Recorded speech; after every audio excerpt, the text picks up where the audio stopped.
খেয়েছেন তারাও বুঝতে পেরেছেন চট্টগ্রামের উইকেটটা একখান জ্বলন্ত চুল্লি, যে আসে সেই পড়ে। ঘূর্ণি বাতাস দিয়ে আগুন বাড়িয়েছেন সাকিব আল হাসান। দ্রুতই ছাই হয়েছে ইংলিশদের দুই ব্যাটসম্যান। লাঞ্চ করে এসেও ব্যালেন্স করতে পারেনি গ্যারি ব্যালান্স। এবার তাইজুল, মঈন আলী জামাই আদর পায়নি। সাকিবের কাছে সে কেবল ইংরেজ প্রতিপক্ষ। আজ কিছু হতে চলেছে। টাইগার ভক্তদের মনে খুশির জোয়ার। মুড়ি মুরকির মতো পড়বে বাকি 5 উইকেট।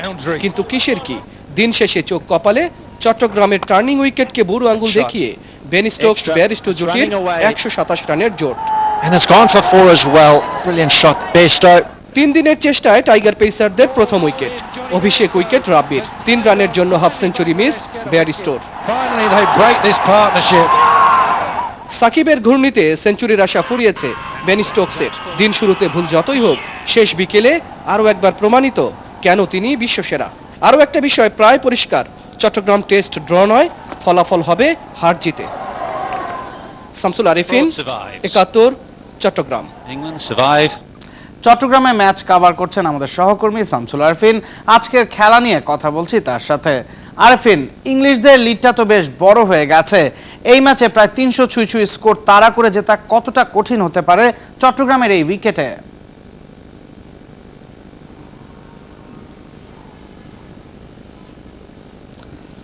হ্যাঁ নাবিল, আপনি বলেছেন যে একটি অনেকটা শক্ত হয়ে গেছে জেতাটা বাংলাদেশের জন্য। মানে এখনো পর্যন্ত তো ব্যাট করছে ইংল্যান্ড।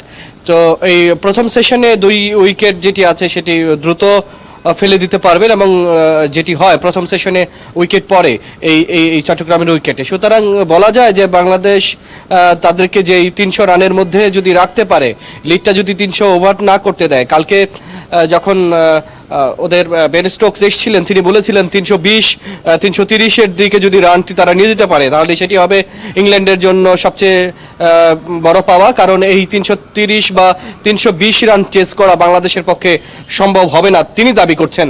তবে তিনি শুধু দাবি করছেন না, বা আন্তর্জাতিক ক্রিকেট যে টেস্ট ক্রিকেটের যদি পরিসংখ্যান ঘাটেন, ফোর্থ ইনিংসে এসে এই 300 রান চেস করাটা কঠিনই হয়। কারণ উইকেট তো যে আচরণ করার কথা সেটি করে না। মূলত প্রথম 2 দিন যেই ধরনের ব্যাটিং করা যায়, সেই ধরনের ব্যাটিং আসলে 4 নম্বর ইনিংসে এসে করা যায় না, বা 4 নম্বর বা 5 নম্বর দিনেও করা যায় না। সুতরাং সেই দিক থেকে 300 রান বাংলাদেশের জন্য অনেক কষ্টসাধ্য হবে। এবং বাংলাদেশ দল যে ধরনের আত্মবিশ্বাস অর্জন করেছে গেল 15 মাসে, সেটি যদি আবার চিন্তা করেন, তাহলে 300 রান একেবারেই যে চেজেবল না, সেরকমটাও আবার আমরা ভাবতে পারি না। প্রেস বক্সে যখন আমরা কথা বলি, তখন যদি আমরা ওয়ানডের কথা চিন্তা করি, বা তাহলে তো আমরা 50 ওভারে 300 রান চেস করার মতো দক্ষতা আমাদের রয়েছে।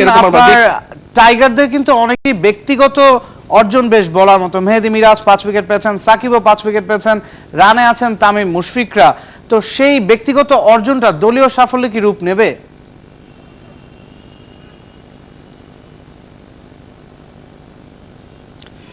হ্যাঁ, আপনি দলীয় সাফল্য অনেক আছে, কিন্তু একটা জায়গায় বোধহয় একটু ঘাটতি রয়েছে। সেটা পেসারদের একটা উইকেট মাত্র পেয়েছে কামরুল ইসলাম রাব্বি।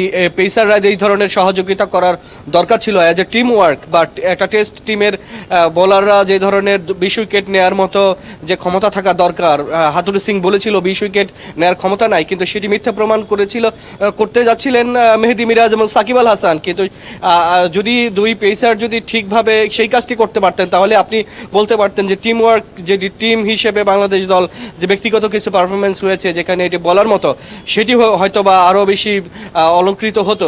এখন পেসারদের দুর্বলতার কারণেই মূলত এই টেস্টে এখনো পর্যন্ত 4 নম্বর দিনে এসে কিছুটা ব্যাকফুটেই বাংলাদেশ। সুতরাং কিন্তু তারপরেও সাকিব আল হাসান, মেহেদী